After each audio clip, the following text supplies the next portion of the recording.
Fran, bom dia. Bia, Beatriz, sejam bem-vindas. Tô começando a live de hoje. Comecei com alguns minutinhos de atraso, era para começar. Carolina, bem-vinda também. Era para ter começado agora às 9h30 em ponto, eu comecei um pouquinho depois. Pessoal, sejam todos bem-vindos. E hoje é feriado. E eu tô aqui para falar um pouquinho de direito. Eu escolhi um tema que eu vejo o pessoal errar de forma recorrente. Hoje a gente vai falar um pouquinho das teorias da posse. Porque, na verdade, o direito civil é composto por diversos sub-ramos. O direito civil é composto por diversos sub-ramos, desde a parte geral, passando pelas obrigações, contratos, direito das coisas, responsabilidade civil, direito de família e ufa, terminando lá no direito das sucessões. Para falar de direito civil, eu gosto muito do que diz a própria Maria Berenice Dias. Ela diz o seguinte, olha, o direito civil é aquele ramo do direito que ele está presente na sua vida, desde antes do nascimento, você já foi um nascituro, não foi? Até depois da sua morte. Então, Dani, seja bem-vinda, viu, Dani? Então, o que tem para falar de direito civil é uma enormidade. Hoje a gente, então, vai falar sobre as teorias... Raulzão, seja bem-vindo, meu irmão. Hoje nós vamos falar sobre as teorias da posse. Você que já estudou direito das coisas. Elinho, rapaz, que bacana você por aqui, meu irmão. Cara, sua próxima live vai ser feita aqui do escritório. Faço questão disso, te receber por aqui, meu querido irmão. Hoje nós vamos falar um pouco sobre as teorias da posse. Dentro de todos esses sub-ramos que eu mencionei do direito civil, tem um ramo que ele é mais sinuoso. É o ramo do direito das coisas. Ah, Dom Hélio, você não é brincadeira, viu, meu irmão? Galerinha, o direito das coisas é o ramo que regulamenta as relações mantidas entre as pessoas e as suas coisas. E eu tô querendo falar um pouco sobre teorias da posse. Percebam comigo algo muito interessante, que todos nós exercemos a posse, o poder fático sobre diversas coisas nossas. Eu tô com a posse, por exemplo, da capinha do microfone de lapela que eu tô usando aqui agora. Tô em posse do meu óculos, das minhas roupas. E isso faz parecer que eu tenho uma propriedade, que eu tenho um direito mais forte sobre essas coisas. E o que acontece? O direito civil ele percebeu que a posse precisava ser protegida. Porque se a posse parece propriedade, é adequado que se proteja essa aparência de propriedade, esse poder fático exercido. Então, em linhas bem iniciais, a posse é um poder fático que nós exercemos sobre as nossas coisas. E esse poder fático, ele parece propriedade. Só que os estudos da posse eles são permeados por duas teorias muito importantes. Mais especificamente, a chamada teoria subjetiva e a teoria objetiva. Isso não teve início de agora. As teorias da posse elas têm início desde o início do século XIX e eu aqui volto ao ano de 1804. Quando o tema posse ainda não recebia o devido tratamento legal, ele começou a ser discutido na Alemanha. Na verdade, uma pessoa específica começou a querer pensar a posse. E esse sujeito se chama Savigny, Friedrich von Carl Savigny. Esse sujeito ele resolveu começar a pensar o que é posse. Qual é a posse merecedora de proteção jurídica? E ele desenvolveu um tratado da posse. Na verdade, o primeiro grande tratado sobre a posse do mundo ocidental. Imagino que talvez do mundo inteiro. E percebam, em 1804, quando o Savigny desenvolveu essa teoria da posse, o Savigny ele tinha apenas 23 anos. Esse tratado da posse foi, na verdade, o trabalho de conclusão de curso do Savigny. E o Savigny, quando ele desenvolveu esse trabalho, ele disse o seguinte, ei, nós precisamos identificar qual posse é merecedora de proteção do direito. Porque o direito ele vai proteger a posse. A posse produz consequências jurídicas. Mas nós precisamos saber qual é o delineamento, como é delineada essa posse que merece proteção jurídica. Foi quando o Savigny ele identificou na posse dele dois requisitos, dois elementos, na verdade. Um elemento objetivo e um elemento subjetivo. O elemento objetivo da posse do Savigny era o elemento corpus, que era o poder físico que nós exercemos sobre determinada coisa. É o poder físico que eu exerço sobre as placas e etc., sobre o poder físico que eu exerço sobre os imóveis e etc. Mas para o Savigny, a proteção da posse não necessitava apenas de poder físico, mas você também tinha que ter um elemento subjetivo, que era o chamado ânimo de dono. E esse ânimo de dono era consubstanciado na intenção do indivíduo, na sua vontade, no sentir-se dono, no sentir-se proprietário das suas coisas. E é aí que surgem esses dois elementos, o elemento objetivo e o elemento subjetivo. Então, para a posse do indivíduo merecer proteção, segundo a teoria desenvolvida pelo Savigny, a chamada teoria subjetiva, a posse deveria preencher dois elementos básicos. Um elemento subjetivo, que era o animus domini ou o ânimo de dono, que é a intenção de ser dono daquela coisa. E também o elemento corpus, que é o elemento poder fático exercido sobre a coisa. Entretanto, eu quero que vocês pensem comigo o seguinte. Quando nós protegemos somente a posse daquele que tem ânimo de dono, muita gente fica desprotegida. Vocês vão perceber isso comigo? O locatário, ele exerce a posse. Mas o locatário, ele não necessariamente tem a intenção de ser dono. Na verdade, o locatário, quando ele assina um contrato de aluguel, ele assume, olha, tem alguém que é dono, e esse alguém não sou eu. Mas a teoria do Savigny não protege esse sujeito. E o interessante é que o Savigny, ele teve um aluno muito brilhante. Ele teve um aluno chamado Rudolf von Hering, lá na Alemanha. Muita gente conhece esse Hering como Hering. É o Rudolf von Hering. Escreveu A Luta pelo Direito, autor de grandes obras jurídicas. Deixa eu só ver se foca melhor aqui a imagem. Deu uma desfocada, acho que já melhorou. E o Hering, ele também estudou pra caramba as teorias da posse desenvolvidas pelo Savigny. Só que o Hering, ele conseguiu identificar falhas na teoria desenvolvida pelo seu professor. Então percebam, até agora, nós caminhamos e nós percebemos que nós tínhamos uma teoria subjetiva, desenvolvida por Friedrich Carl von Savigny. E o Savigny, ele exigia na sua teoria um elemento objetivo, que era o corpus, poder físico exercido sobre a coisa, e um elemento subjetivo, que era o animus domini, a intenção de ser dono daquela coisa. E um aluno do Savigny chamado Hering estudou tanto a teoria do Savigny que ele identificou possibilidades de melhorias naquela teoria que se chamava subjetiva, desenvolvida pelo Savigny. Subjetiva, porque exigia o elemento subjetivo do indivíduo. E aí o Hering, ele desenvolveu uma nova teoria. Uma teoria chamada de teoria objetiva. E eu vou explicar. Eu preciso explicar com muito cuidado o porquê a teoria do Hering se chama teoria objetiva. Antes de tudo, o Hering, ele identificou algumas críticas que ele poderia fazer a essa chamada teoria subjetiva. Mas ele criticou, eu friso isso, ele o fez com muito respeito, porque ele identificava no Savigny o seu grande professor, o seu grande mestre. E o Hering, antes de começar a criticar, é interessante que na obra do Hering ele diz, ei, eu estou criticando o meu maior mestre, eu estou propondo melhorias.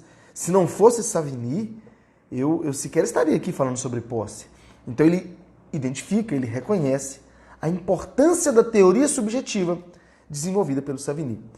Mas o Hering, ele diz, ei, exigir ânimo de dono para proteger a posse do indivíduo é algo que pode não ser tão legal, por alguns motivos. E ele elenca como primeiro motivo a dificuldade de você perquirir, de você pesquisar, de você identificar aquilo que é um elemento subjetivo, que fica dentro da cabeça do indivíduo. Perceba, procurar o ânimo de dono, procurar elementos subjetivos é algo muito difícil, porque é procurar intenção, é procurar algo que é inerente à subjetividade da pessoa.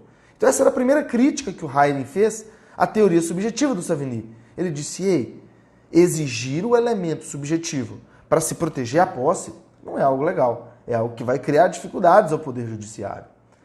Só que ele foi além, e ele fez críticas muito relevantes e com muito sentido. O Hering, ele diz, ei, quando você protege somente a posse de quem tem ânimo de dono, de quem se sente proprietário, você descortina a proteção da posse que muita gente mereceria. Por exemplo, o locatário. O locatário, ele exerce poder físico. O locatário, ele tem uma posse justa. Mas o locatário, ele não tem ânimo de dono. Ele não tem a intenção de ser dono. Muito pelo contrário. O locatário, ele ao assinar um contrato, ao celebrar um contrato e pagar um aluguel, ele identifica que o indivíduo, ele identifica não ser proprietário. Ô pessoal, muita gente chegando, Telzinho, que honra, Cacá, sejam bem-vindos, viu? Peripato, seja bem-vinda também. Todo mundo. Galera, e aí o que acontece? Ele diz, ei, exigir o elemento subjetivo para se proteger a posse, você descortina de proteção jurídica a posse do locatário, a posse do usufrutuário, a posse do comodatário, o depositário. Muita gente que recebe um bem e merece proteção deixa de ter proteção da posse se a teoria do Savigny for levada a cabo, se ela for levada a ferro e fogo. Então essa é a segunda e muito importante crítica que o Heyring faz à teoria subjetiva. Exigir a identificação do elemento objetivo é muito complicado. E além de ser muito complicado perquirir o elemento subjetivo, exigi-lo descortina de proteção jurídica muitas posses. Por isso a teoria subjetiva acabou não prosperando muito na modernidade. Mas a grande questão é, tá bom, o Rudolf von Heyring, autor da teoria objetiva, ele criticou a teoria subjetiva do Savigny. Mas o que ele propôs de melhoria? E aqui, pessoal, eu quero bater um papo, porque muita gente comete um erro extremamente comum. O que as pessoas pensam? Teoria objetiva, basta retirar o elemento subjetivo e você tem poder físico sobre uma coisa, você vai receber proteção da posse. Não é bem assim. A teoria objetiva do Heyring, ela é um pouco diferente. Nós não podemos simplificar aquilo que não pode ser simplificado. Quando o sujeito diz que a teoria do Heyring ela é objetiva porque não exige elemento subjetivo, ele não está certo. Porque a teoria do Rudolf von Heyring, e Hering, como alguns preferem, vai muito além de apenas retirar o elemento subjetivo da teoria subjetiva. O que o Heyring faz é uma verdadeira transformação na teoria subjetiva. Ele, antes de tudo, ele deixa de exigir o ânimo de dono. Para proteger a posse, você não pode exigir do indivíduo ânimo de dono, porque não somente a posse do proprietário é protegida. Mas ele não só retira o elemento subjetivo. O Heyring ele também transforma o elemento corpus. O elemento objetivo da teoria objetiva ele é totalmente diferente do elemento objetivo da teoria subjetiva. Pode parecer um jogo de palavras muito complicado, mas a gente vai chegar lá. O corpus da teoria objetiva ele não se resume a exercer poder físico sobre a coisa. Na teoria objetiva, o que acontece? O Heyring ele diz que você exercer poder sobre uma coisa é você atuar com ela, utilizá-la da mesma forma que o proprietário a utilizaria. É você poder exercer poderes sobre essa coisa. Eu vou dar alguns exemplos e vocês vão entender que não basta poder físico para você receber proteção. Você tem que agir como se fosse dono. Você tem que utilizar essa coisa normalmente. Por exemplo, eu estou aqui, mas o meu carro não está comigo agora. Eu não estou exercendo poder físico sobre ele. Mas eu deixo de ser possuidor desse carro? Não, porque ele está na garagem. E no momento que ele está na garagem, é normal eu que vim gravar uma live e deixar o carro na garagem. Eu saí de casa, eu não estou na minha casa. Mas eu deixo de ser possuidor porque não estou momentaneamente exercendo poder físico sobre ela? Não, porque é normal. Eu saí de casa para ir até o escritório gravar uma live. Então percebam que por mais que nós não tenhamos o poder fático imediato, nós não deixamos de ser possuidores se utilizamos a coisa conforme a sua normalidade. E o Heyring ele usou um exemplo muito interessante para exemplificar, óbvio, né? Para falar sobre a teoria dele, que era o seguinte. Lá na Alemanha, havia uma aldeia em que os aldeães, eles procuravam lenha para construir as casas, para fogueiras e etc. Só que como eles foram cortando as toras de madeira, as árvores, essas árvores tinham que ser buscadas cada vez mais longe. Mais longe, mais longe, mais longe. Anos depois, essas árvores elas eram cortadas e essa madeira ela era buscada muito longe da aldeia. O que os indivíduos tiveram de ideia naquele momento? Eles cortavam as toras de madeira e jogavam essas toras de madeira dentro do rio para que o próprio rio se encarregasse de levá-las até a aldeia e que eles não precisassem ficar carregando muito. E aí o Heyring dizia, quando jogavam aquela tora de madeira no rio, eles não perdiam a posse, porque era normal, eles estavam apenas facilitando a utilização. Então, qual é a grande diferença da teoria subjetiva do Savigny e da teoria objetiva do Heine? O Savigny ele exigia poder físico, poder fático, mais intenção de dono. O Heine ele identificou que exigir intenção de dono não seria adequado, porque você ia descortinar a proteção jurídica de muito tipo de posse. Locatário, comodatário, usufrutuário, depositário, e enfim, e etc. E ele disse o seguinte, vamos retirar o elemento subjetivo, tá certo, não vamos exigir elemento subjetivo não, mas vamos transformar esse elemento corpus, esse elemento objetivo também. O que acontece? O elemento corpus do Heine, ele foi transformado. Ele deixou de ser somente poder fático para significar uma utilização da coisa conforme a sua finalidade. E nesse momento, já cientes de que existem duas teorias de dois autores, teoria subjetiva e teoria objetiva, eu quero passar uma dica pequena para que vocês nunca se esqueçam. Quem escreveu cada teoria? Um resumo da live de hoje. Nós temos duas teorias, uma teoria subjetiva e uma teoria objetiva. E nós temos duas teorias que tratam coisas diferentes. Na verdade, tratam o mesmo instituto de forma diferente. A teoria subjetiva exige ânimo de dono para que a sua posse seja protegida. A teoria objetiva diz, basta que você exerça poder sobre a coisa e a utilize de forma normal. Mas quem escreveu a teoria subjetiva? Quem escreveu a teoria objetiva? Nunca se esqueça. Teoria subjetiva com S de Savigny. Teoria objetiva com O de Heine ou Yering, como você preferir. Então, se a teoria subjetiva ela é desenvolvida pelo Savigny com S, é óbvio que a objetiva ela vai ser desenvolvida pelo Heine. Não se esqueça disso.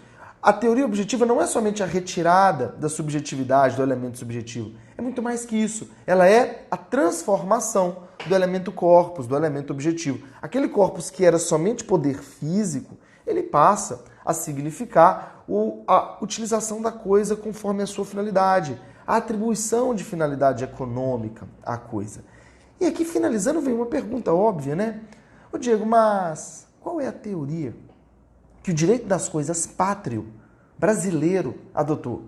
Teoria subjetiva do Savigny, teoria objetiva do Heine. Qual o Brasil adotou? Para a proteção da posse, meus queridos amigos, o Brasil adotou a teoria objetiva do Heine. Porque você pode perceber, o locatário ele não tem intenção de dono, mas a posse dele é protegida. O comodatário não tem intenção de dono, mas a posse dele também é protegida. O depositário não tem ânimo de dono, mas a posse dele também é protegida. O usufrutuário e assim sucessivamente. Então, teoria adotada para a proteção da posse, teoria objetiva do Heine.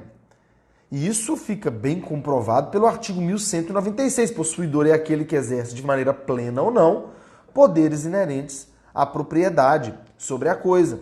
Então, para a proteção da posse, o direito brasileiro adotou a teoria objetiva do Heine. Mas eu preciso fazer uma pequena ponderação. Quando nós falamos em uso capião, que é a aquisição da propriedade em decorrência da posse prolongada, exige-se o ânimo de dono. Você não vai usucapi algum imóvel ou algum móvel se você não tiver ânimo de dono. Todas as modalidades de uso capião têm ânimo de dono. Então, qual é o resumo da live de hoje? Como é que nós podemos resumir a live de hoje? Existem duas teorias da posse. Antes de tudo, o direito protege a posse. E existem duas teorias que tentam definir o que é posse. A subjetiva, de um sujeito chamado Savigny, Friedrich Carl von Savigny, e ele escreveu essa teoria aos 23 anos, nos idos anos de 1804.